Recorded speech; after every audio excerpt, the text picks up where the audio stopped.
Jim, I'm hearing, I'm not a doctor. At least I don't think I am. Maybe I play one on a weekly broadcast on the show. But I heard your nickname is Dr. Love, so there you go.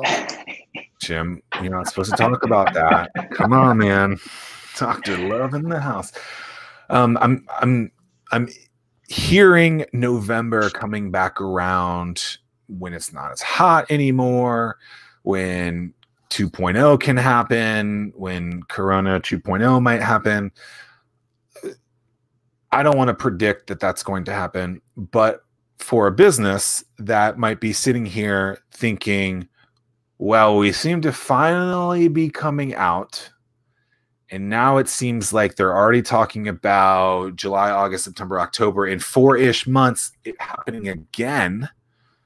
I mean, what do business owners start to do to prepare for another quarantine, another mandated shutdown, another whatever majig? Like, how do you start preparing for something like this when you don't know? I wish there was an answer to that one. I'd be a very rich man if I had that answer. You're just going to have to make assumptions, number one. And then number two, you're going to have to look no further than 30 days ahead, especially when you're looking at cash. You need to manage your cash on a weekly basis. And you need to be aware of what's taking place in the marketplace and be ready to, I hate to use the word pivot, but pivot, to shut down if necessary, if that's what's going to take place.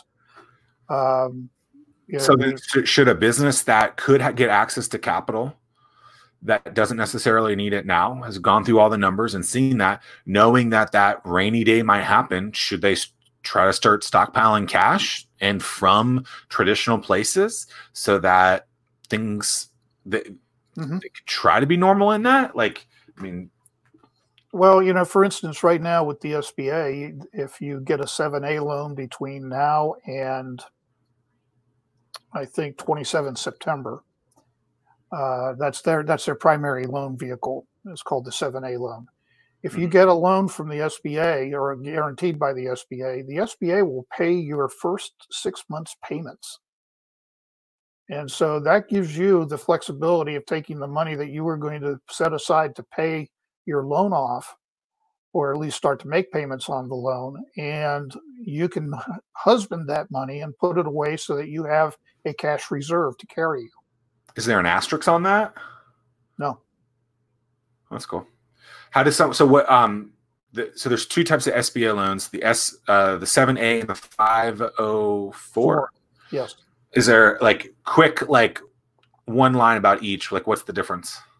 SBA is working capital money, and 504 is real estate and large equipment. Got it. Speaking of real estate, where do you see commercial real estate going? That is the $64 question, because everybody's gotten very comfortable working remotely, and businesses are now looking at, well, why do I need 27 floors of office space when I can have 25 of those floors working from home and only need 2 floors of office space? Are business owners, are they at a point where they can restructure their existing leases? Some of them may be able to, some of them may not be able to. It just depends on the architecture, and it depends on what exactly the business is. If you're a retailer, you're kind of stuck. You're going to have a physical presence. It's going to be interesting because it could get there. I mean, so I would predict that the next wave, if you will, is that rent prices are going to go down to become attractive enough that businesses will eventually start again, but it's going to be a rough road until we get there. Absolutely.